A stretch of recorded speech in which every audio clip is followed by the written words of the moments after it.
नमस्कार दोस्तों, कैसे हैं आप लोग। स्वागत है आपका इस YouTube चैनल पर। दोस्तों, इस वीडियो में हम लोग देखने जा रहे हैं अक्षांश और देशांतर। बहुत ही उलझा हुआ टॉपिक है ये और बहुत लोगों को समझ में नहीं आता है। तो देखिए, अब जो क्लासेस है ना वो ऐसे ही आया करेंगे। कोई भी सब्जेक्ट में उठाने वाला नहीं हूँ कि सब्जेक्ट उठा के उसको पूरा खत्म करो, तो क्योंकि रिस्पॉन्स मिलता नहीं है इसलिए मज़ा नहीं आता है। तो अलग अलग टॉपिक पर वीडियो आते रहेंगे आए दिन, और आज हम लोग पढ़ेंगे उसी के क्रम में अक्षांश और देशांतर यानी लैटिट्यूड एंड लॉन्गिट्यूड। ठीक है, तो चलिए स्टार्ट करते हैं। देखिए, पहले बनाते हैं एक पृथ्वी। ऊपर से यहाँ से बन रहा है, यहाँ से, ठीक है ठीक है। ये एक बड़ी सी पृथ्वी बन गई है, सही बना है, ठीक है। देखो, तो यहाँ पर आपको दिख रहा होगा। देखिए, एक बात और है कि आपके पास देखो यहाँ पर एक 3 डॉट होगा। अगर आपको क्वालिटी अच्छी नहीं लग रही तो आप 3 डॉट में जाके क्वालिटी का ऑप्शन आता है, क्वालिटी बढ़ा लीजिए।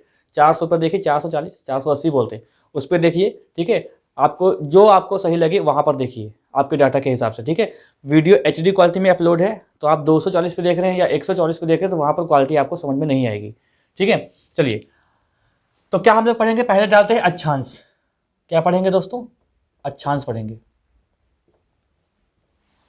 अक्षांश, कुछ यहाँ पर लाइट फोकस पड़ रहा होगा यहाँ पर, ठीक है, तो कोई दिक्कत नहीं है, फोकस पड़ रहा है कोई बात नहीं।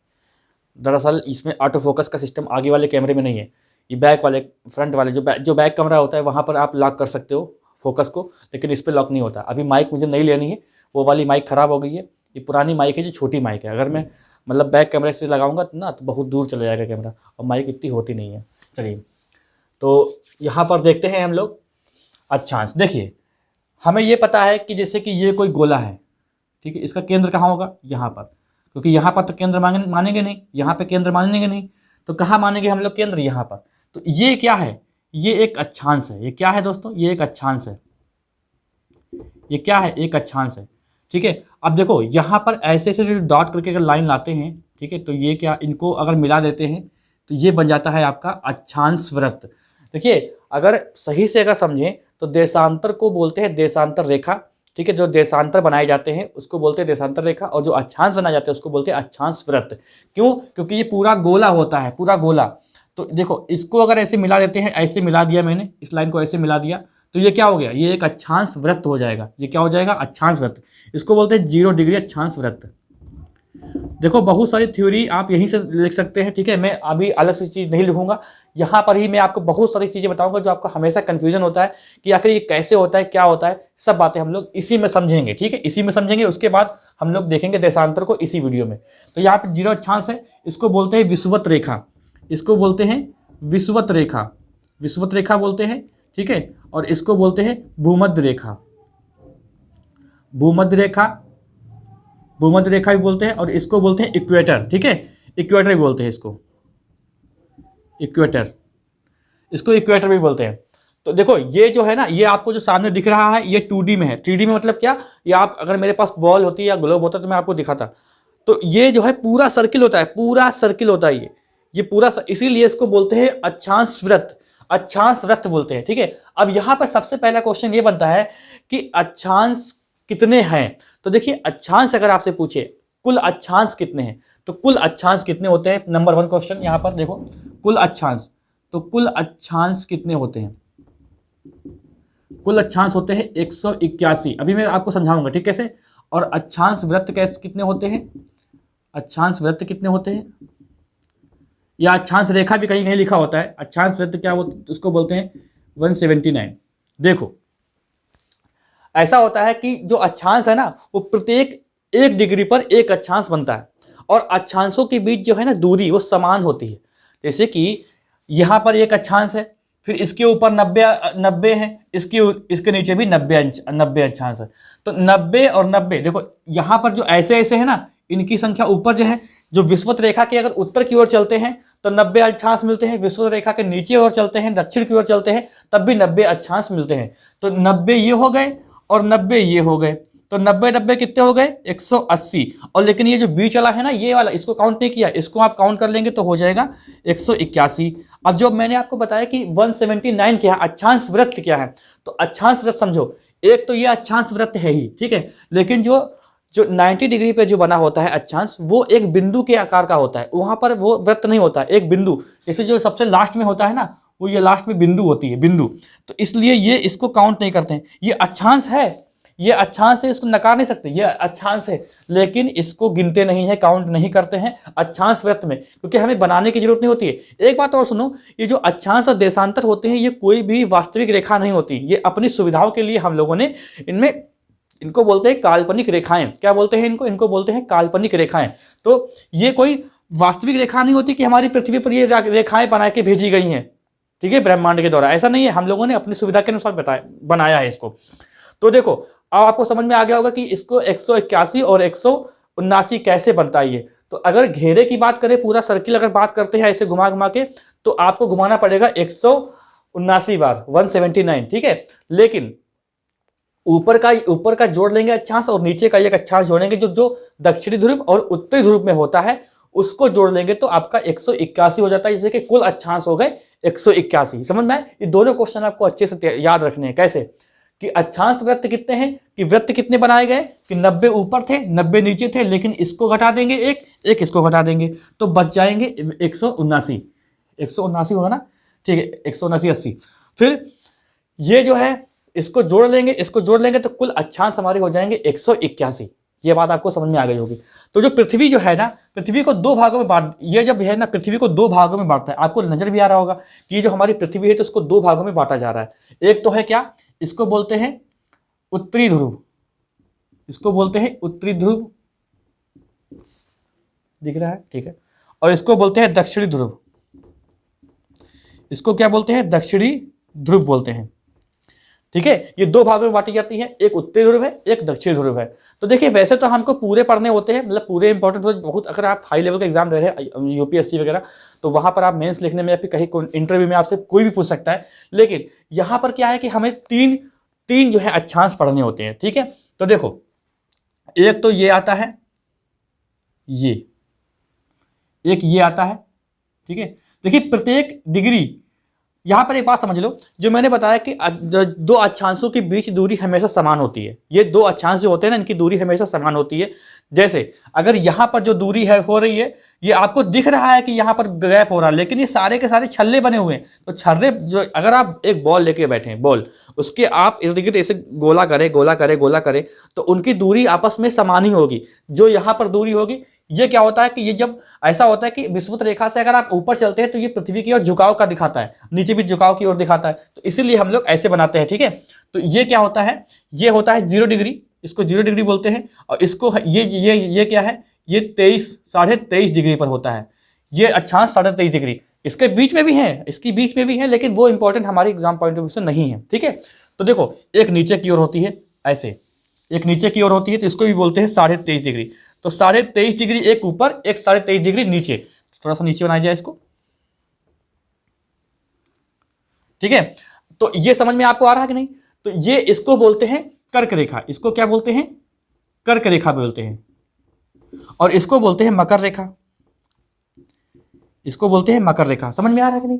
देखो ये जो है ना, जैसे ये मैंने जो अभी ऊपर जो खींचा है, ऐसा नहीं है कि दो ही हैं, ये 90 नीचे, ये जो रेखा मैंने ऐसी खींची ने वृत्त बनाया है ना, ये 90 है, लेकिन 90 को 90 नहीं पढ़ेंगे हम लोग जो इंपॉर्टेंट है, जो इससे क्वेश्चन बनता है उसको पढ़ेंगे, क्योंकि एनटीपीसी का एग्जाम लगा हुआ है, उसमें क्वेश्चन ऐसे बन रहे हैं, ठीक है। तो यहाँ पर ये जो है ना, ये ऐसे यहाँ पर बना है, तो ये जो 23.5 डिग्री यानी 0 डिग्री से, जैसे जो मैंने बताया कि 1 डिग्री करके 90 डिग्री, यानी इसको हमने माना एक बिंदु, तो बिंदु के हिसाब से 0 डिग्री पर ये सीधी रेखा आ गई। फिर इसको आप 1 डिग्री करके यहाँ से खींचेंगे तो एक और बनेगा, फिर यहाँ से करेंगे फिर एक और बनेगा, तो ऐसे करते करते 90 ऊपर हैं और 90 नीचे हैं, ठीक है। 90 ऊपर 90 नीचे, और एक मिलाकर 90 180, और ये एक ये वाला जो इसको बोलते हैं वृत्त अक्षांश बोलते हैं, ठीक है, सबसे बड़ा। क्योंकि आप गेंद अगर लेंगे ना, तो गेंद के बीचों बीच से अगर आप ऐसे रेखा खींचेंगे तो सबसे बड़ा वही बनेगा, तो इसको बोलते हैं वृत्त अक्षांश, ठीक है। तो इसको भी काउंट करेंगे तो 181 संख्या हो जाएगी। तो ये मकर रेखा है, ये कर्क रेखा है, ये क्या है, मकर रेखा है, ये कर्क रेखा है। दो अक्षांशों की जो बीच की दूरी होती है वो कितनी होती है, तो दो अक्षांशों के बीच की दूरी, तो दो अक्षांशों के बीच की दूरी कितनी होती है, तो लगभग 111 किलोमीटर। बीच दूरी कितनी होती है, लगभग 111 किलोमीटर। आप इसको ऐसे याद रख सकते हैं कि देखो कर्क रेखा, अक्षांश 0 डिग्री यानी विषुवत रेखा, भूमध्य रेखा, कुछ भी कहें, अच्छा 0 डिग्री अक्षांश कहें, विषुवत रेखा कहें या भूमध्य रेखा कहें या इक्वेटर कहें, बात एक ही है।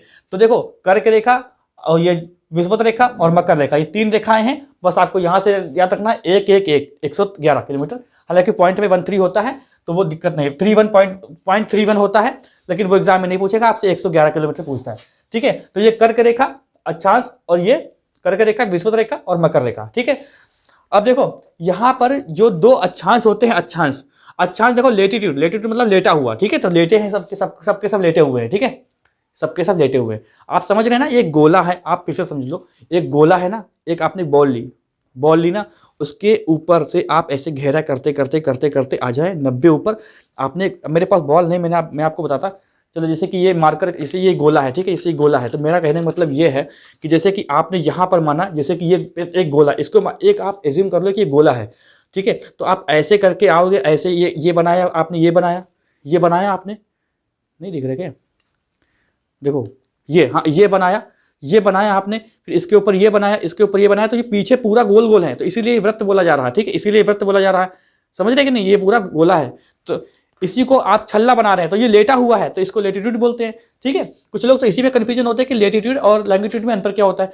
भाई लॉन्गिट्यूड मतलब लंबा लंबा, लेटीट्यूड मतलब लेटा लेटा। ठीक है, तो ये देखो ये अक्षांश बना हुआ है, 2 अक्षांशों के बीच का जो जगह होती है उसको क्या बोलते हैं? ये क्वेश्चन आता है, 2 अक्षांशों के बीच की जो जगह होती है उसको क्या बोलते हैं? तो उसको बोलते हैं कटिबंध। इसको क्या बोलते हैं? कटिबंध। जैसे एक ये ऊपर भी रेखा होती है, ये भी इंपॉर्टेंट होती है, इसको लिख लो 66.5 डिग्री, 66.5 डिग्री। ठीक है, ये होती है 66.5 डिग्री। तो कुल मिला के हमें कितनी, 4 रेखाओं, 4 अक्षांश वृत्त को समझने हैं। ठीक है, तो देखो ये इसको क्या बोलते हैं? कर्क रेखा, इसको बोलते हैं उत्तरी ध्रुव, इसको बोलते हैं क्या, ऊपर लिखो, इसको बोलते हैं उत्तरी ध्रुव, इसको बोलते हैं उत्तरी ध्रुव, इसको बोलते हैं दक्षिणी ध्रुव, इसको बोलते हैं, दिख रहा है ना नीचे, कोई बात नहीं, नीचे दिख नहीं रहा, इसको ऊपर लिख लो, यहां पर लिख लो दक्षिणी ध्रुव, दक्षिणी ध्रुव। ठीक है, ये होता है दक्षिणी ध्रुव, ये होता है उत्तरी ध्रुव। अब देखो मैंने बताया कि जो अक्षांश होते हैं, अक्षांशों के जो बीच की जो जगह होती है उसको क्या बोलते हैं? ये क्वेश्चन बन जाता है, उसको बोलते हैं कटिबंध। क्या बोलते हैं उसको दोस्तों? कटिबंध बोलते हैं। तो देखो यहां पर क्या होता है कि यहां पर जैसे सूर्य है, तो सूर्य जब यहां पर आता है, पहली बात कुछ और समझ लो, भूमध्य रेखा पर जो रात और दिन होते हैं बराबर होते हैं, भूमध्य रेखा पर रात और दिन बराबर, हालांकि 4 मिनट दिन बड़ा होता है, वो अलग काउंट नहीं करते हैं, लेकिन भूमध्य रेखा पर दिन रात बराबर माने जाते हैं। ठीक है, अच्छा सुनो, क्या कह रहा था मैं, कहां पे था यार, हाँ, कटिबंध, इसको बोलते हैं कटिबंध। तो देखो ये जो, इसे कि यहां पर ये जो अक्षांश होता है, अक्षांश, और ये वाली जो पेटी होती है इसको क्या बोलते हैं? कटिबंध। तो यहां पर ये जो कटिबंध वाली पेटी होती है इसको क्या बोलते हैं? देखो इसको बोलते हैं उष्ण कटिबंध, इसको बोलते हैं उष्ण कटिबंध, उष्ण कटिबंध। ठीक है, और ऐसे ही यहां नीचे वाली होती है, इसको ही बोलते हैं क्या? इसको ही बोलते हैं उष्ण कटिबंध। ठीक है, उष्ण कटिबंध। ठीक है, और ये वाली जो पेटी होती है, ठीक है, ये पेटी जो होती है ये वाली, इसको बोलते हैं शीतोष्ण कटिबंध, शीतोष्ण कटिबंध। और इसको बोलते हैं, इसको भी क्या बोलते हैं? शीतोष्ण कटिबंध। और ये होता है शीत कटिबंध, शीत कटिबंध। 6 महीने की रात, 6 महीने का दिन ध्रुवों पर होता है। ठीक है, शीत कटिबंध। नीचे भी वाला भी शीत कटिबंध। अब सुनो, ये जो मैं बता रहा था कि सूर्य वाली कहानी क्या है, तो इसको जरा मिटाता हूं, दूर लिखता हूं, फिर आपको बताओ सूर्य वाली कहानी। ये चीज मिटा रहा हूं मैं, ठीक है, यहां पर लिख लो कुल अक्षांश कितने होते हैं? 181। और अक्षांश वृत्त कितने होते हैं? अक्षांश वृत्त होते हैं 179। ठीक है, यहां पर देखो क्या होता है कि 21 जून, ये वाला जो होता है ना एरिया, ये कर्क रेखा, तो कर्क रेखा पर क्या होता है कि उत्तरी गोलार्ध में सबसे बड़ा दिन कब होता है? तो जब सूर्य की लंबवत किरणें पड़ती हैं, तो कर्क रेखा पर वो कब पड़ती हैं? 21 जून को, 21 जून को। ठीक है, 21 जून सबसे बड़ा दिन, सबसे बड़ा 21 जून को सबसे बड़ा दिन। और यही अगर दक्षिणी गोलार्ध की बात करते हैं तो यहां लिख लो आप, क्या लिखो, 22 दिसंबर सबसे बड़ा दिन, सबसे 22 दिसंबर सबसे बड़ा दिन।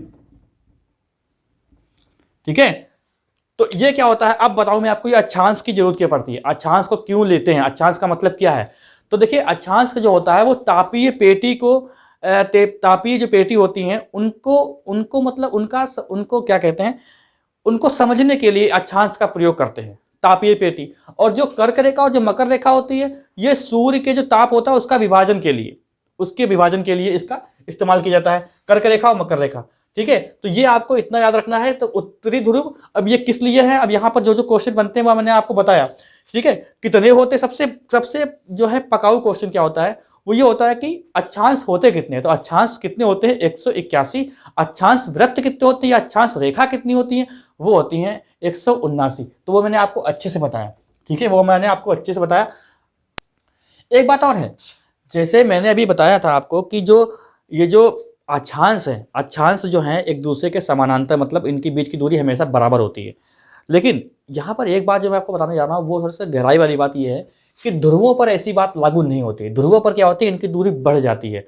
जो आखिरी अक्षांश होता है, ठीक है, वो जो है ध्रुव वाला अक्षांश होता है उससे दूरी अधिक होती है। क्यों, ये हालांकि एग्जाम के पॉइंट ऑफ व्यू से इंपॉर्टेंट नहीं, पूछता नहीं है कभी एग्जाम में, लेकिन आपको पता होना चाहिए कि अक्षांश ये जो बराबर तो है, अक्षांश की दूरी बराबर है, हमेशा समानांतर है ये, लेकिन ध्रुवों पर ऐसा नहीं है। क्यों, क्योंकि आपको पता होगा या फिर आप शायद ना जानते हो, कहां पे बना दूं, यहां पे एक चीज देखो, छोटा सा मैं चित्र बना रहा हूं।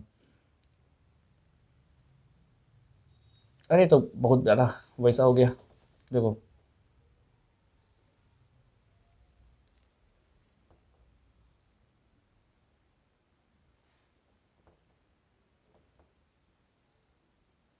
ऐसा ऐसा है ना, ये देखो दिख रहा है आपको दिख रहा है।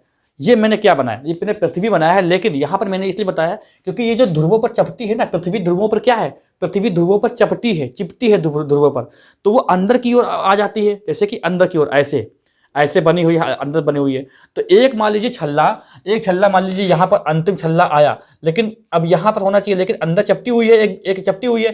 तो इसकी अंतिम और इसकी दूरी क्या होती, ध्रुवों पर दूरी क्या होती है, हल्की सी बढ़ जाती है। अक्षांशों की भी दूरी, जो अंतिम ध्रुव है ना, उसमें क्या है, बढ़ जाती है।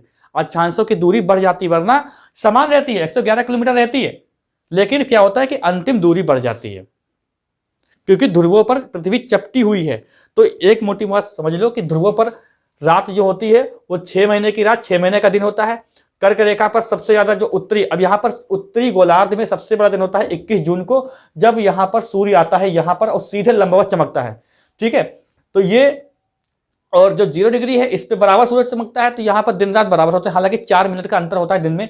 तो 0 यहाँ पर ये मानते हैं कि 0 डिग्री अक्षांश या विषुवत रेखा या भूमध्य रेखा, अफ्रीका महाद्वीप ऐसा महाद्वीप है जो तीनों कर्क रेखा, मकर रेखा और भूमध्य रेखा से मिल, तीनों में पाया जाता है। ठीक है, अफ्रीका महाद्वीप। तो ऐसा क्वेश्चन बनता है, अभी मैं आपको लास्ट में जो है नोट करा दूंगा इस चीज को। ठीक है, तो यहाँ पर आपको समझ में आ गया कि विषुवत रेखा, भूमध्य रेखा पर दिन रात बराबर होते हैं। और यहाँ पर जो दक्षिणी गोलार्ध है, इस पे जो है कहाँ पे लिखा मैंने, 22 दिसंबर को सबसे बड़ा दिन होता है, 22 दिसंबर। ठीक है, 22 दिसंबर है कि 22 सितंबर है, अभी देख लूंगा, कुछ कंफ्यूजन लग रहा है, 22 दिसंबर ही है फिलहाल।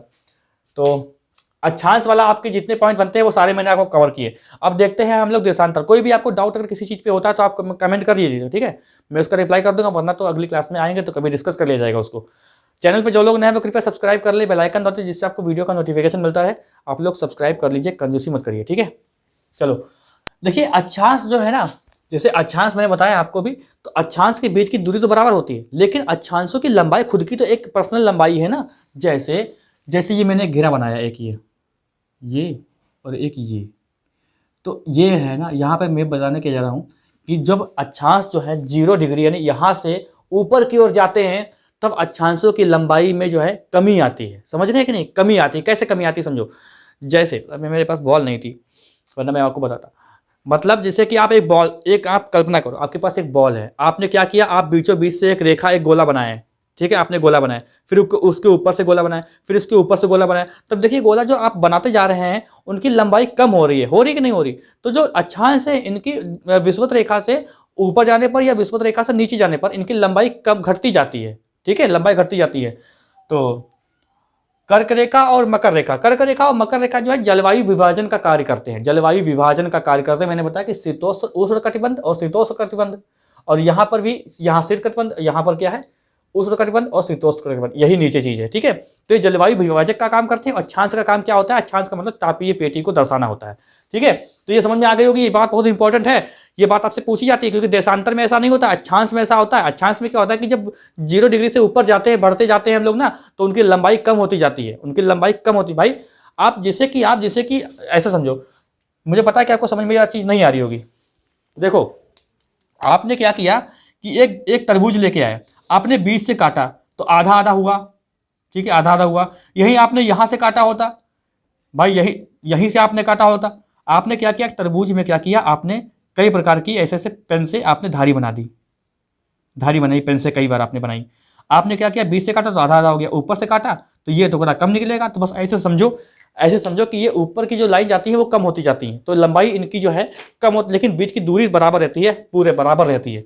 लेकिन देशांतर में ऐसा नहीं होता है। देशांतर में क्या होता है कि ध्रुवों पर घट जाती है, बिल्कुल शून्य हो जाती है, और जो उस पर भूमध्य रेखा पर आते आते उसकी लंबाई बढ़ जाती है, बीच का गैप बढ़ जाता है, ठीक है।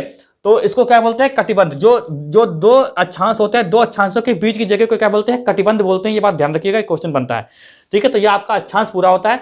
इसको रफ करूं मैं, इसका पूरा स्क्रीनशॉट ले लो एक बार में ही, ठीक है। चलो, ये पृथ्वी को बनाए रहना है,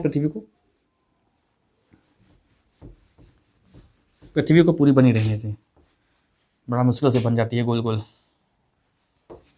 पृथ्वी गोल नहीं है, ये जानते हैं सब लोग, पृथ्वी का आकार गोल नहीं है। अच्छा, आपको एक चीज़ बता दूँ, यहीं पे बता दूँ ज़्यादा अच्छा रहेगा। देखो पहले इसको रफ करते थोड़ा सा। ये तो मकर रेखा आप जान ही गए, मकर रेखा कहाँ पर है। यहाँ पर मैं कुछ आपको देश बता दूँ जो काफ़ी इंपॉर्टेंट रहते हैं देश, तो यहीं पे आपको बता देता हूँ। बहुत ही ठंडा रहता है, ध्रुवों पर बहुत ठंडा रहती है, क्योंकि यहाँ पर सूर्य नहीं चमकता है, 6-6 महीने तक धूप नहीं आती है।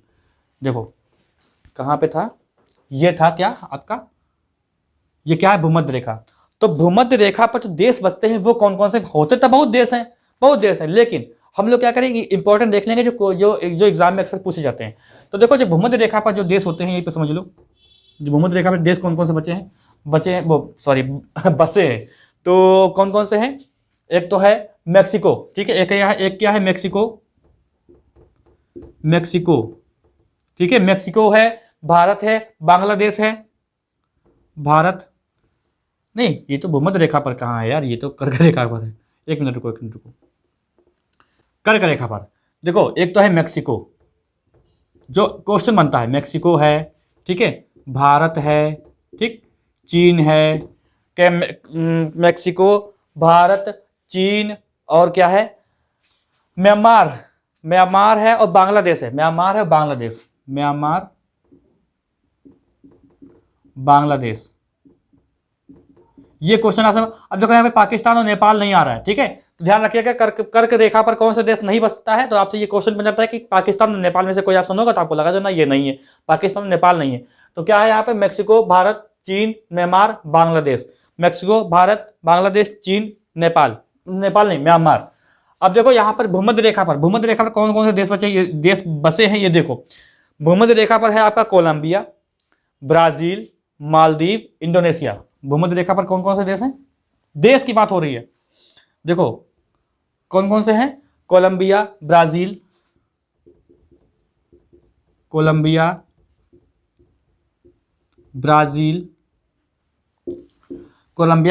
मालदीव,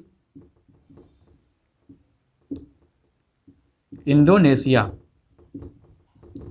ठीक है। तो ये भूमध्य रेखा पर है। मकर रेखा पर देखो, हाँ ये मकर रेखा है, मकर रेखा पर कौन कौन से देश बसते हैं, देखो इसमें क्या है, चिली है, अर्जेंटीना है, ब्राजील भी है, इसमें चिली है, अर्जेंटीना,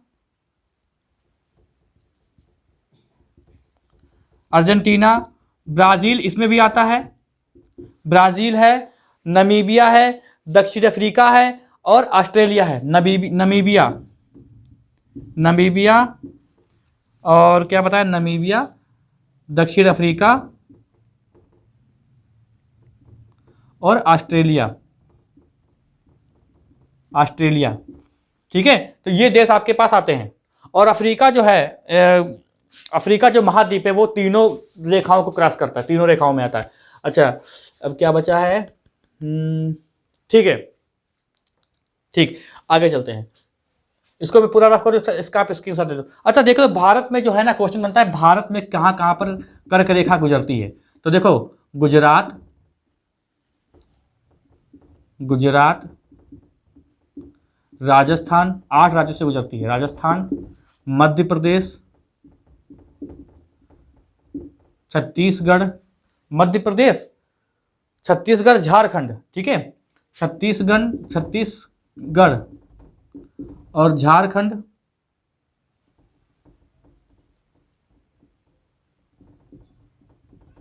झारखंड 1 2 3 4 5, झारखंड, पश्चिम बंगाल,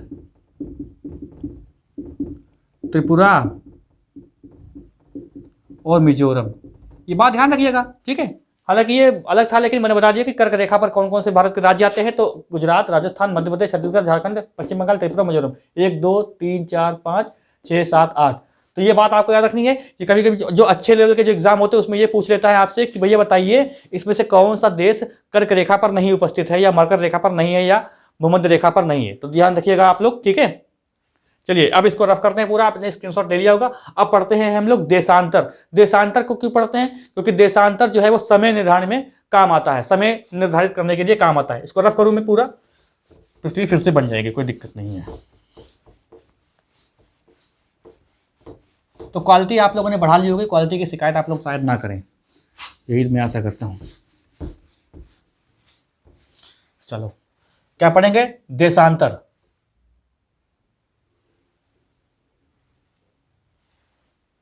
ठीक है, देशांतर। एक बात बताओ, देशांतर और जब अक्षांश जब क्रॉस करते हैं तो वहां पर एक स्क्वायर टाइप से एक संरचना बनती है, उसको क्या बोलते हैं? तो देखो, ये जो जैसे ये है, ठीक है, ये ऐसे से बन रहा है, तो इसको बोलते हैं ग्रीड, इसको बोलते हैं ग्रीड, ये ध्यान रखिएगा, ठीक है, ग्रीड बोलते हैं। देखो, देशांतर, देशांतर, देशों में समय का अंतर ऐसा समझ सकते हो, तो देशांतर, लॉन्गिट्यूड बोलते हैं, देशांतर। देशांतर जो होती हैं वो पृथ्वी पर खड़ी काल्पनिक रेखाएं होती है, खड़ी, लंबी लंबी लंबी लंबी खड़ी खड़ी रेखाएं होती है, काल्पनिक रेखाएं बोलते हैं इनको। वैसे भी कोई भी रेखा एक्चुअल में नहीं है, बनाई गई है, ग्लोब पर बनाई गई है, ग्लोब पर। तो देखो, देशांतर क्या, देशांतर क्यों बनाया गया है? देशांतर जो है समय निर्धारण करने के लिए बनाया गया है। समय, हर जगह देश में समय अलग अलग होता है, ये तो आप जानते ही होंगे, ठीक है। तो देशांतर, अब देशांतर की रेखाएं वगैरह पूछता है, तो पहली बात देखो, जो देशांतर है ना, देशांतर वो कितने हैं? वो 360 है, 360। तब देखो एक चीज बताओ, देशांतर को यामोत्तर भी बोलते हैं, यामोत्तर, यामोत्तर बोलते हैं, प्रधान रेखा भी बोलते हैं, ठीक है। देखो एक बात बताओ, एक बॉल आपके पास, मान लीजिए एक बॉल आपके पास है, आपसे मैं कहूं कि इसका ऊपर से केंद्र बताओ, तब आप कैसे बताओगे? आप नीचे से लेटा हुआ केंद्र बता सकते हैं, लेकिन मैं कहूं कि इसका ऊपर से केंद्र बताओ, केंद्र, तो आप इधर से भी कर सकते हो, इधर से भी कर सकते हो, इधर से भी कर सकते हो। दरअसल बात यहां पे ये फंसती है कि जो देशांतर होते हैं वो पूरा वृत्त नहीं होते हैं, वो रेखा होती है, रेखा। वो क्या होती है? वो लाइन होती है। देशांतर लॉन्गिट्यूड लाइंस होती हैं, ठीक है। और ये क्या होता है? लैटिट्यूड सर्किल होता है। तो देखो, ये जो मैं बता रहा हूं कि एक बॉल आपके पास अगर है तो आप ऐसे से करेंगे, ऐसे से खींचते चले जाएंगे। अगर आप एक तरबूज ले लीजिए, तरबूज पे आप जो ऊपर से खड़ी खड़ी रेखाएं कभी कभी देखते होंगे, तो देखो ना, उस पर वही होता है लॉन्गिट्यूड। तो यहां पर देशांतर की संख्या कितनी होती है? 300 होती है। यहां पर 0 डिग्री जो है कोई भी एंगल नहीं था, लेकिन 1884 में एक सम्मेलन हुआ था वाशिंगटन में, जहां पर कुछ विद्वानों ने वहां पर क्या हुआ था कि 0 डिग्री रेखा को निर्धारित किया था। तो वो कहां से आई थी? तो देखो, ये मान लीजिए कि यहाँ बीचों बीच से, अब बीचों बीच देखिए, यहाँ कोई जरूरी नहीं है, मैं फिर समझो यहाँ बात। तो जैसे कि ये एक कैप है, अब कैप को आप 0 डिग्री इधर से मान सकते हो, ये भी मान सकते हो, ये भी मान सकते हो, ये भी मान सकते हो। केंद्र तो आपने मान लिया, केंद्र तो आपने माना, लेकिन अगर आपने कहा कि 0 डिग्री एंगल मानो, तो अब मैं कहूंगा इधर से मान लेंगे, तो आप कहेंगे नहीं, इधर से भी तो मान सकते हो। तो ये एक डिसीजन लिया गया था। तो यहां पर क्या हुआ कि ग्रीनविच शहर से क्या हुआ था कि 0 डिग्री देशांतर रेखा निकाली गई थी। लंदन के ग्रीनविच स्थान से 0 डिग्री एक देशांतर रेखा निकाली गई थी। तो देखो, ये देशांतर रेखा आती है, ये आई देशांतर रेखा, ठीक है। ऐसा नहीं, ऐसा नहीं, तो गलत हो जाएगा। ये देशांतर हुआ, ऐसे देशांतर हुए, ऐसे ऐसे। तो इसमें से क्या हुआ कि एक इमेजिन करके, कल्पना करके मान लेते हैं कि चलो ये है, एक ये रेखा है, हालांकि ऐसा है नहीं, ऐसा बताना गलत हो जाएगा, लेकिन मान लेते हैं कि चलो ये जो है ना, ये 0 डिग्री जो है देशांतर है। ये क्या है? देशांतर। तो ये कहाँ से आई है? ये क्यों कर रहे हैं हम लोग? ये क्यों? मैंने बताया समय निर्धारित करने के लिए। देशांतर का काम क्या है? समय और तिथि, समय और तिथि। तो 0 डिग्री जो इंग्लैंड में जो ग्रीनविच स्थान है, लंदन में जो ग्रीनविच स्थान है, ठीक है, इंग्लैंड में, हाँ इंग्लैंड में जो ग्रीनविच स्थान है, वहां पर ये एक 0 डिग्री देशांतर रेखा का निर्धारित किया गया है, काल्पनिक रेखा। वहां पर क्या माना गया है? 0 डिग्री मतलब 0 समय, मतलब यहां पर क्या होगा, जो समय होगा वो इधर अगर आएंगे तो बढ़ेगा, इधर आएंगे तो घटेगा। अब देखो ये जो अगर मान लीजिए बीच रेखा खींच लेते हैं ऐसे, तो इसको 2 भागों में पृथ्वी को फिर से बांटा गया। इसको बोलते हैं पूर्वी गोलार्ध, पूर्वी गोलार्ध बोलते हैं इसको, और इसको बोलते हैं दक्षिणी गोलार्ध, दक्षिणी गोलार्ध। तो अगर मैं बात करें अगर कितने भागों में बांटा जाता है, तो 4 भागों में। अक्षांश में ऊपर नीचे बांट देंगे, और देशांतर में ये दाएं बाएं जो है, आगे जो दाएं बाएं इसको आधा करेंगे। जैसे ये पूर्वी गोलार्ध है, ये दक्षिणी गोलार्ध है। तो यहाँ पर ये जो बताया गया है 0 डिग्री, ये इंग्लैंड के शहर जो इंग्लैंड में जो ग्रीनविच स्थान है उस वहां पर से गुजरती है, इसीलिए इसको बोलते हैं ग्रीनविच रेखा, ये ग्रीनविच लाइन बोलते हैं इसको। देखो ग्रीनविच, ये जो देशांतर रेखाएं हैं, यहाँ पर से क्वेश्चन देखो ये होता है कि जो देशांतर रेखाएं होती हैं, ये एक भूमध्य रेखा बना दी मैंने यहाँ पर, ठीक है। ये जो देशांतर रेखाएं होती हैं ये एक दूसरे के ऊपर समानांतर नहीं होती, इनकी लंबाई जो होती है आपस में समान नहीं होती। लेकिन ये पता है कि यहाँ पर तो शून्य हो जाती है ध्रुवों पर, ये ध्रुव है ना, ये भी ध्रुव है, यहाँ पर तो शून्य हो जाती है। लेकिन यहाँ पर आप देख रहे हैं कि जो ये जो विषुवत रेखा है ना, यानी पृथ्वी के मध्य भाग में आके ये एकदम से, ये एकदम यहाँ पर मैक्सिमम जगह होती है। तो मैक्सिमम जगह यहाँ पर कितनी होती है? ये होती है 111 किलोमीटर, यहाँ पर भी होती है। ये क्वेश्चन 111 किलोमीटर यहाँ पर भी होती है। तो 360 कुल होते हैं। कैसे? देखो मान लो कि मैंने ये रेखा खींच दी, एक ये रेखा है यहाँ पर, ठीक। तो यहाँ पर कितनी हो जाएंगी? 180, और इसको मिला के यहाँ पर भी हो जाएंगी 180। तो कितना हो जाएगा? 0, 8, 8, 16, 360। देखो उसको मैंने क्या किया था, मैंने क्या किया था, गिना नहीं था। जब मैंने आपको अक्षांश बताया था तब वहां पे मैंने नहीं गिना था, ठीक है, लेकिन वो गिनना भी नहीं था। लेकिन यहाँ पर क्या है कि ये वृत्त तो है नहीं, यहाँ पर तो रेखाएं हैं। तो क्या करेंगे, इसको छोड़ के अगर ऐसे पूरी रेखाएं गिनेंगे पूरी पृथ्वी के पीछे तक, तो ये निकल जाती हैं 180। और इसको साथ में गिनेंगे, ऐसे पीछे तक आएंगे तो इसको भी गिनेंगे 180, तो ये हो जाएंगे 360। तो 360 देशांतर होते हैं, 360 देशांतर रेखाएं होती हैं। और हमारी पृथ्वी क्या होती है कि पृथ्वी जब घूमती है तो वो अक्षांशों को क्रॉस करती है, सॉरी देशांतर को क्रॉस करती है। जब पृथ्वी हमारी घूमती है तो वो देशांतर को क्रॉस करती है, ठीक है। तो देशांतर को जब क्रॉस करती है तो यहां पर एक बात समझो कि जैसे हमारी पृथ्वी क्या है, हमारी पृथ्वी 24 घंटे में एक चक्कर लगाती है, 24 घंटे में एक चक्कर लगाती है, ठीक है। हमारी पृथ्वी क्या है, 24 घंटे में एक चक्कर लगाती है। तो अच्छा हमने ये भी बताया कि 360 पूरी पृथ्वी पर कितने देशांतर है? 360, यानी 360 डिग्री घूमती है। अगर एक बात कहें तो 24 घंटे में कितनी घूमती है? 24 घंटे में घूमती है 360 डिग्री। तो ये अगर बात करें कि एक घंटे में कितनी घूमती है, तो एक घंटे बराबर कितनी घूम जाएगी ये भाई? 360 बटे 24, ये 15। एक घंटे में 15 डिग्री, यानी एक घंटे में पृथ्वी 15 डिग्री घूमती है। 15 डिग्री, एक घंटे में 15 डिग्री घूमती है। अच्छा अगर 1 मिनट करना चाहें, 1 मिनट, तो देखो 60 बटे 15, तो ये हो जाएगा 4, यानी 1 मिनट बराबर कितने हो जाएगा? 4। समझो, मैंने बताया कि समय निकालने के लिए, अभी मैं आपको बताऊंगा कि मैं क्या बता रहा हूं आपको। इस समय निकालने के लिए है तो 1 मिनट में 4 डिग्री ये घूमता है। 1 मिनट में, साफ हो गया थोड़ा सा, 1 घंटे में 4 डिग्री पृथ्वी अपने स्थान से घूमती है, 4 डिग्री अपने स्थान से घूमती है। तो जैसे ये देशांतर के जो मैंने क्वेश्चन जो बनने थे वो मैंने बता दिए कि 360 देशांतर होते हैं, और लंबाई कितनी होती है? 101। भूमध्य रेखा पर लंबाई इनकी मैक्सिमम होती है, भूमध्य रेखा पर लंबाई इनकी मैक्सिमम होती है, इनकी लंबाई बराबर होती है। एक बात, हाँ एक बात और देखो, ये जो अक्षांश रेखा ना, इसकी यहां से लंबाई यहां तक बराबर, सबकी लंबाई लगभग नहीं, सबकी लंबाई बराबर ही होती है। मैंने उसमें बताया था अक्षांश में कि लंबाई कम हो जाती है ऊपर जाने पर। इसमें क्या है कि उत्तरी ध्रुव से आने पर, उत्तरी ध्रुव से शुरू होंगे और दक्षिणी ध्रुव पर आएंगे तो इसकी लंबाई क्या हो जाती है, लंबाई बराबर ही रहती है, बराबर ही रहती है। लेकिन यहां पर शून्य होती है और जैसे जैसे ये बढ़ती चली आएगी तो मैक्सिमम इसकी जो इन लोगों की जो दूरी है, दो देशांतर की मैक्सिमम दूरी कितनी हो जाएगी, 111 किलोमीटर यहां पर विषुवत रेखा पर। ठीक है, विषुवत रेखा पर। एक चीज बताओ, यहां पर जैसे कि क्वेश्चन बन जाए कि ये जो है ये कैसे खींची जाती हैं, देशांतर रेखा कैसे खींची जाएगी, दक्षिण से पूर्व उत्तर की ओर या उत्तर से दक्षिण की ओर। तो हमें देखो ये बताओ कि आप जब कभी आर्ट बनाओ, ये क्वेश्चन फंस सकता है। ठीक है, दो ही बात है लेकिन कंफ्यूजन हो सकता है। अब दो ही चीजों में कंफ्यूजन होता है। जैसे मान लीजिए आपसे कोई क्वेश्चन पूछे कि देशांतर रेखा कैसे खींची जाएगी, कैसे खींची जाती है, दक्षिण से उत्तर की ओर खींची जाती है या उत्तर से दक्षिण की ओर खींची जाती है। तो आप ऐसा समझो, आप कोई मानव आकृति बनाना स्टार्ट करेंगे तो किसी के आप पहले मुंह बनाएंगे ऐसे, ठीक है, फिर आप नीचे जाएंगे। तो ऐसे समझो कि उत्तर से दक्षिण की ओर देशांतर रेखाएं खींची जाती हैं और अक्षांश रेखाएं पश्चिम से पूर्व की ओर। जैसे कि आपने लिखना स्टार्ट किया कि मेरा नाम शिवम है, ठीक है, तो आप क्या है, पश्चिम से पूर्व की ओर जा रहे हैं, तो ऐसे समझिए। ठीक है, अक्षांश रेखा जो है वो पश्चिम से पूर्व की ओर और उत्तर जो है देशांतर रेखा उत्तर से दक्षिण की ओर। तो आते हैं टॉपिक यहाँ पर। ठीक है, तो मैंने बताया कि जो इनकी लंबाई होती है वो बराबर होती है, यहां से लंबाई, हर देशांतर की लंबाई जो है बराबर होती है, लेकिन बीच में जो गैप होता है वो विषुवत रेखा पर मैक्सिमम गैप होता है। फिर जैसे जैसे नीचे आएगा, जैसे जैसे देखो विषुवत रेखा से जैसे जैसे ऊपर जाएगी ये रेखा, वैसे वैसे इसकी दूरी कम होती जाएगी, आपस की दूरी कम होती जाएगी, यहाँ पर शून्य हो जाएगी। ऐसे यहाँ पर भी है कि जैसे जैसे ये नीचे जाएगी वैसे वैसे दूरी इसकी कम हो जाएगी और यहाँ पर इसकी जो दूरी है वो शून्य हो जाएगी।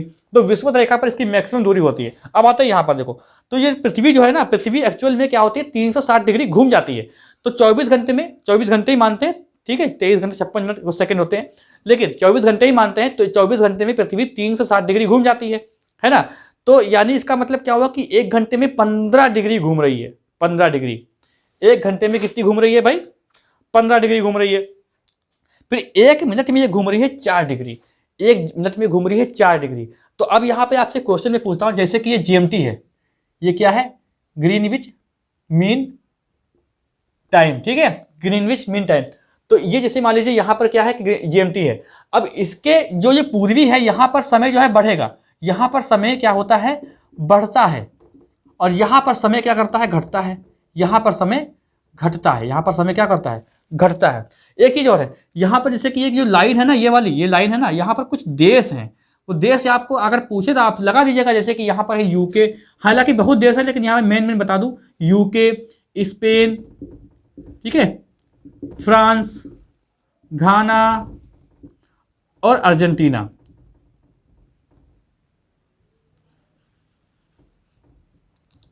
अर्जेंटीना, ठीक है, ये देश तक। अब यहां पर आओ, तो देखो जैसे यहां पर क्या है, समय बढ़ेगा और यहां पर समय घटेगा। जैसे आपसे क्वेश्चन बन जाए कि जैसे मान लीजिए यहां पर जीएमटी पर कितना समय हो रहा है, जीएमटी पर मान लीजिए यहां पर कहां पे लिखूं मैं, यहां पर देखो जगह है, यहां पर देखो ऐसे जीएमटी का समय कितना है, जीएमटी का समय मान लीजिए 10 है, 10 बजे सुबह। तो यही अगर आपसे पूछे कि जीएमटी यानी 0 डिग्री पर, जीएमटी का मतलब 0 डिग्री पर, यहां पर 10 बज रहा है, 10 बज रहा है, तो आगे अगर 15 डिग्री और चलेंगे तो कितना समय होगा, जैसे तो आगे 15 डिग्री, यहां पर मान लीजिए कोई रेखा है, जैसे यहां पर एक जीएमटी, यहां पर ये 15 डिग्री है, तो 15 डिग्री पर यहां पर क्या है कि कितना टाइम होगा, कितना टाइम होगा। तो आगे अगर चलेंगे, आगे जा रहे हैं ना, क्योंकि जीएमटी पे टाइम क्या बता रहा है, 10 बज रहा है, आगे 15 डिग्री जा रहे हैं हम लोग, तो समय बढ़ेगा, जा रहे हैं 15 डिग्री जा रहे हैं, समय बढ़ेगा। तो समय कितना बढ़ेगा, तो 10 तो यहाँ जीएमटी पे हो रहा है, तो यहाँ पर जो देख रहे हैं कि 1 मिनट में 4 जा रहा है, 1 मिनट में कितना जा रहा है, 4, 1 मिनट में 4 यानी 15 डिग्री इसको जाना है, 15 डिग्री, तो भैया 1 घंटा कर दो, 1 घंटा कर दो। तो यहाँ पर क्या है, 15 डिग्री आगे जाएगा तो इसमें 1 घंटा जोड़ देंगे तो कितना आ जाएगा, 15। अब इसी प्रकार से जब बोलते हैं कि जो भारत का जो समय है वो ग्रीनविच के टाइम से कितना आगे है, वो ग्रीनविच टाइम के से कितना आगे, 5.5 घंटा आगे। कैसे समझो, 5.5 घंटा कैसे आगे है, इसका आप समझो कैसे। जैसे 82.5 डिग्री पे हमारा भारत जो है स्थित है, 82.5 डिग्री हमारा जो है मानक टाइम है भारत का। 82.5। अब 75, आप ऐसे समझो जैसे कि यहाँ पर 75 है, 75 को जब हम लोग किससे भाग करेंगे, 5 से, तो 15, नहीं, एक मिनट, 1 घंटे में 15, 1 घंटे में 15 डिग्री जाता है, तो 75 में कितना जाएगा, 5 घंटे। समझ रहे, फिर से समझो, देखो ये मैथ की बात है, ये मैथ की बात अलग, आप मैथ में समझिएगा, जहां पर ज्योग्राफी के हिसाब से पढ़ रहे हैं। देखो 1 घंटे में कितना है, 15 डिग्री आ रहा है, 1 घंटे में कितना, 15 डिग्री, 1 घंटे में 15 डिग्री, तो 2 घंटे में 30 डिग्री, 3 घंटे में 45 डिग्री, 4 घंटे में 60 डिग्री, 5 घंटे में 75 डिग्री, और यहाँ पर 82.5 की बात कर रहा है, तो 75 और 7.5, तो देखो 1 घंटे में 15 डिग्री है, तो 7.5 कितना होगा भाई, तो 30 मिनट में कितना हो जाएगा, 7.5 डिग्री हो जाएगा, ठीक है, 7.5 डिग्री होगा। तो यही पर आप जोड़ो, तो 5 और 30 यानी 5 घंटा और 30 मिनट, ये यहाँ 5 घंटा और 30 मिनट जो समय है, ये कहाँ से, ये ग्रीनविच के टाइम से आगे है हमारा भारत का समय। जो किसी भी देश का जो मानक समय होता है वो कैसे होता है, किसी भी देश का मानक समय कैसे निकालते हैं, जो देश के बीचों बीच की जो एक देशांतर रेखा को लेते हैं, उसी के हिसाब से हम लोग टाइम फिक्स करते हैं किसी भी देश का। ऐसे कुछ देश अपवाद में भी आते हैं, जैसे कि रूस है, रूस अपवाद में आता है, वहां पर 8 टाइम जोन है, ठीक है, बहुत बड़े बड़े देश है, तो वहां पर तो अलग अलग हो जाएगा। तो देखो जैसे ये क्या आ गया यार मुंह में, देखो जैसे कोई भी देश है, वहां पर देश के मध्य में आओ, बीचों बीच में एक रेखा लेके आओ, वही एक टाइम डिसीजन ले लिया जाएगा। जैसे भारत में टाइम जोन कहां पर है, भारत में जो है टाइम जोन कहां है, कहां पे लिखूं मैं, भारत का मानक समय यहां पर लिख लो, भारत का मानक समय कहां से लिया गया है, 82.5 डिग्री पूर्वी देशांतर से। और ये रेखा कहां से गुजरती है, तो ये रेखा दोस्तों गुजरती है इलाहाबाद के नैनी और गोपीगंज से, ये रेखा गुजरती है। तो देखो 82.5 डिग्री भारत का मानक समय कहां से लिया गया है, तो 82.5 डिग्री पूर्वी देशांतर से लिया गया है, जो इलाहाबाद के नैनी और गोपीगंज से गुजरती है, ठीक है, नैनी नहीं हो तो गोपीगंज, गोपीगंज नैनी, तो नैनी आपसे अक्सर एग्जाम में पूछता है, तो ये आपको ध्यान रखना है, भारत का मानक समय, ठीक है। भारत का मानक समय को क्या कहते हैं, भारत के मानक समय को क्या बोलते हैं, देखो भारत के जो समय है ना, भारत के समय को क्या बोलते हैं, भारत का मानक समय बोलते हैं, जिसको बोलते हैं IST, इंडियन स्टैंडर्ड टाइम, ठीक है। और देखो ये जो 0 डिग्री देशांतर रेखा होता है, इसको बोलते हैं ग्रीनविच टाइम, ठीक है, ग्रीनविच टाइम बोलते हैं, ग्रीनविच टाइम बोलते हैं, या बोलते हैं इसको यूनिवर्सल टाइम बोलते हैं, या बोलते हैं जूलू टाइम बोलते हैं इसको, यहाँ पर इसको बोलते हैं जूलू, ZULU टाइम बोलते हैं इसको। ग्रीनविच मीन टाइम, तो इसको बोलते हैं GMT, Greenwich mean time, GMT। तो GMT को क्या बोलते हैं, यूनिवर्सल टाइम भी कह सकते हैं, और जूलू टाइम भी कह सकते हैं, तो ये आपको समझ में अच्छे से आ गया होगा। अभी इसको और समझना है, 0 डिग्री देशांतर रेखा और विषुवत रेखा का मिलान कहां पर होता है, कट्टम कट्टा कहां पर होता है, तो यहां पर होता है, ठीक है। तो ये कौन सी जगह है, ये अटलांटिक महासागर है, अटलांटिक महासागर है, ये क्या है, अटलांटिक महासागर है, ठीक है, ये क्या है भाई, अटलांटिक महासागर है। तो जैसे ये यहाँ पर समय क्या हो रहा था, यहाँ पर समय कुछ भी हो रहा है, 10 बज रहा है, मान लीजिए 10 बज रहा है, तो 10 बज रहा है, तो 5.5 घंटे जोड़ दीजिए, भारत कहीं यहाँ पर है, ठीक है, यहाँ पर कहीं भारत है, तो यहाँ पर पूर्वी देशांतर में है, तो यहाँ पर समय क्या हो जाएगा, 10 बज रहा है, 5.5 जोड़ दो, तो 15:30 यानी 3:30 हो जाएगा, ठीक है। 5 घंटे जोड़ेंगे तो क्या हो जाएगा, 10 बज रहा है, सुबह दिन की बात, चलो भाई सुबह था 10 बजे, ठीक है, शाम को कितना बज गया, 3:30 बज गया, तो 3:30। तो मैंने बताया कि 82.5 कैसे हो गया, तो ये आपको बात समझ में अच्छे से आ गई होगी, ठीक है। तो ये अटलांटिक वाली बात आपको याद रखनी है। अब देखते हैं तिथि रेखा बोलती है जिसको, अंतरराष्ट्रीय तिथि रेखा, ये क्या है, अंतरराष्ट्रीय समय रेखा। अब देखेंगे अंतरराष्ट्रीय तिथि रेखा, तिथि कैसे निकालते हैं। तो यहां पर आपको बात समझ में आ गई होगी कि ये इधर पूर्व की ओर चलेंगे तो क्या होगा, समय बढ़ेगा, और GMT के अगर इधर पश्चिम की ओर आएंगे तो समय घटेगा। इधर मान लीजिए कोई देश स्थित है और वो 82.5 डिग्री पर इधर है, तो उसका 5.5 घंटा घट जाएगा, और यहाँ पर क्या होगा, 5.5 घंटा बढ़ जाएगा। भारत में 5.5 घंटा आगे होता है टाइम। अच्छा, ये बात सुनो, भारत में जैसे मान लीजिए कि आप लखनऊ में रह रहे हैं, तो आप लखनऊ से वीडियो देख रहे हैं, तो लखनऊ में मान लीजिए कोई समय अगर हो रहा है, मान लीजिए कि 15:30 ही हो रहा है, यानी 3:30 ही हो रहा है, तो अगर यही वीडियो को इसी बिल्कुल सेम टाइम अगर दिल्ली में देख रहा हो, या मध्य प्रदेश में कोई देख रहा हो, या कहीं अगर उड़ीसा में देख रहा हो, तो टाइम वो थोड़ा सा फ़र्क होता है, लेकिन इसको हम लोग मानक स्टैंडर्ड रूप में मान लेते हैं। तो टाइम में अंतर होता है, अंतर टाइम में हो जाता है, ठीक है, अलग अलग टाइम होता है। इसको रफ करोगे, अब देखते हैं हम लोग तिथि रेखा, मध्याह्न रेखा भी बोलते हैं इसको, जीएमटी को। तिथि रेखा समझ लो भाई।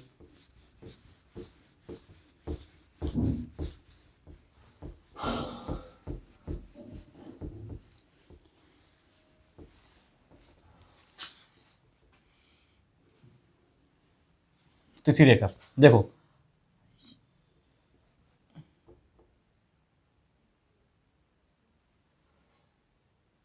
ऐसे कुछ करके बड़ी होती है। देखो ये क्या है, ये 180 डिग्री है।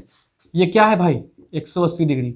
जब आगे से आप डिग्री लेके चल रहे हो तो कहीं ना कहीं पीछे जाके 180 होगा। ये पृथ्वी का पिछला हिस्सा है, ये पृथ्वी का क्या है, ये पिछला हिस्सा है। अभी हम लोगों ने जो पढ़ा, अभी जो हम लोगों ने पढ़ा था वो क्या पढ़ा था, वो हम लोगों ने जो देखा वो ये देखा कि ये अगला हिस्सा था। हम लोग पृथ्वी के पीछे आ गए हैं। ये 0 डिग्री है तो इसके पीछे जस्ट क्या होगा, 180 डिग्री तो होगा ही होगा।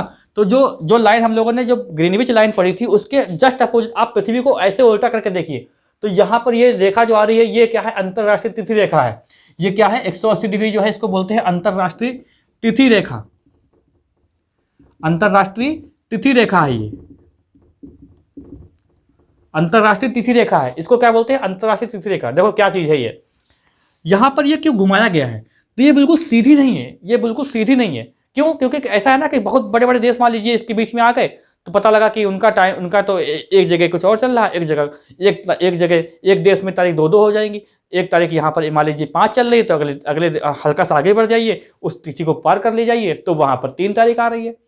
तो इसको काटा है, इसको यहाँ पर इसीलिए कि यहाँ पर देश जो है, यहाँ पर मान लीजिए इसका एरिया इतना आ रहा है, इसका एरिया इतना, इसको लगभग 4 जगह से काटा गया, 4 जगह से इसको विभाजित किया गया है, ठीक है। तो ये ऐसे कट रही है। यहाँ पर देश की मान लीजिए यहाँ पर कोई देश था, यहाँ पर मान लीजिए कोई देश है, रूस वगैरह है, तो अगर ऐसे होती तो इसका कुछ हिस्सा इसमें चला जाता, तब तो गड़बड़ हो जाता, तिथि बदल जाती। इसीलिए क्या किया गया है कि इसको ऐसे बनाया गया है, तिथि रेखा, ठीक है, तिथि रेखा। तो ये देखो, ये यहाँ पर पूर्व है और यहाँ पर पश्चिम है, ठीक है। जैसे यहाँ पर क्या था, यहाँ पर पूर्व था ना, पूर्व था और यहाँ पर पश्चिम था। अब इसको आप ऐसे घुमा दो, अब इसको घुमा दो तो यही वाले पूर्व में आ गए हैं और यही वाले पश्चिम में आ गए हैं। यही वाले जो है पूर्व में आ गए, यही वाले ये वाले घुमा दिया है। तो जब घुमा दिया है इसको, जब ऐसे घुमाया हमने पीछे से जाके देखा तो वही जो हिस्सा है ना, वो हिस्सा इसमें ये बन गया है और ये हिस्सा ये बन गया है, ठीक है। अब देखो यहाँ पर क्या है कि जब पूर्व में क्या होता है, एक दिन ज्यादा होता है, एक दिन प्लस, एक दिन क्या होता है पूर्व में, एक दिन प्लस होता है, ठीक है, डेट है ये। और एक दिन यहाँ पर क्या होता है, एक दिन माइनस होता है, ये एक दिन प्लस में एक दिन माइनस में, ठीक। अब कुछ बचा है क्या, हाँ, एक नदी है कांगो नदी, अफ्रीका की है कांगो नदी और लिम्पोपो नदी। ये भाई ध्यान रखो, इससे क्वेश्चन बन जाता है। कांगो नदी जो है वो भूमध्य रेखा को 2 बार काटती है, इतनी बड़ी है, भूमध्य रेखा को 2 बार काटती है। और लिम्पोपो जो है वो किसको काटती है, मकर रेखा को 2 बार काटती है, मकर रेखा को 2 बार काटती है। ये किसको, मकर रेखा को 2 बार काटती है। ध्यान रखो, बस हो गया आपको, और कुछ ज्यादा पढ़ने की जरूरत नहीं है इसमें। क्या कहाँ चला गया, देखो कोई भी चीज़ आपको समझनी है, आपको कुछ और पूछना हो तो आप लोग कमेंट कर सकते हैं बेझिझक करके, बेझिझक आप कमेंट कर सकते हैं जो भी आपको दिक्कत हो किसी चीज़ को लेकर। बाकी आपका ये जो अक्षांश देशांतर है, मैं समझता हूँ कि आपको अच्छे से समझ में आया होगा। कोई भी चीज़ मैंने आपको मतलब अच्छे से ही समझाई, हर चीज़ आपको अच्छे से ही समझाई है।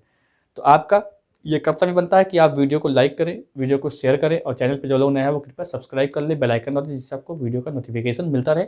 मिलते हैं हम लोग कोई भी अलग टॉपिक के साथ अगली वीडियो में, ठीक है। यहाँ पर एक चीज़ देखो, यहाँ पर भी तो एक देशांत, एक विषुवत रेखा होगी, तो इसका मिलान कहाँ होता है, इसका कट्टम कट्टा होता है प्रशांत महासागर में, प्रशांत महासागर में इसका कट्टम कट्टा होता है, ठीक है। चलो अब खत्म करते हैं क्लास को।